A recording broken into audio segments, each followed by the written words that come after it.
एक साधु घाट किनारे अपना डेरा डाले हुए था। वहाँ वह दिन भर बैठा रहता और बीच बीच में ऊंची आवाज में चिल्लाता, जो चाहोगे सो पाओगे, जो चाहोगे सो पाओगे। उस रास्ते से गुजरने वाले लोग उसे पागल समझते थे। वे उसकी बात सुनकर अनसुना कर देते और जो सुनते वे उस पर हंसते थे। एक दिन एक बेरोजगार युवक उस रास्ते से गुजर रहा था।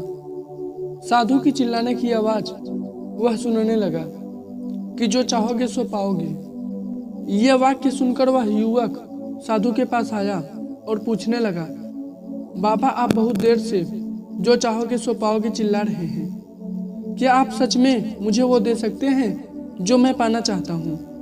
साधु बोला, हाँ बेटा, लेकिन पहले मुझे ये बताओ कि तुम पाना क्या चाहते हो। युवक बोला कि बाबा मैं चाहता हूँ कि एक दिन मैं हीरो का बहुत बड़ा व्यापारी बनूं।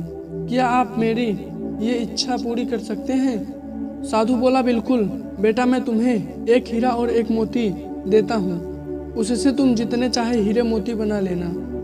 साधु की यह बात सुनकर युवक की आंखों में आशा की ज्योति चमक उठी। फिर साधु ने उस युवक को अपनी दोनों हथेलियां आगे बढ़ाने को कहा। युवक अपनी हथेलियों को साधु के सामने लाया।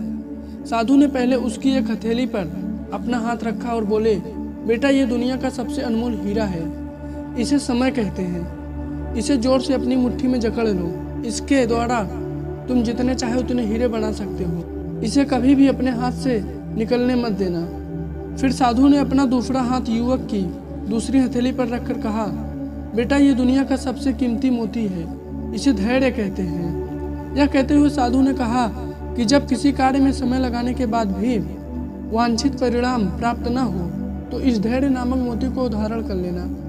यदि यह मोती तुम्हारे पास है तो तुम दुनिया में जो चाहो वो हासिल कर सकते हो। युवक ने ध्यान से साधु की बात सुनी और उन्हें धन्यवाद कर वहां से चल पड़ा। उसे सफलता प्राप्ति के 2 सफल मंत्र मिल गए थे और उसने निश्चय किया कि वह कभी भी अपना समय नहीं गंवाएगा और सदा धैर्य से काम लेगा।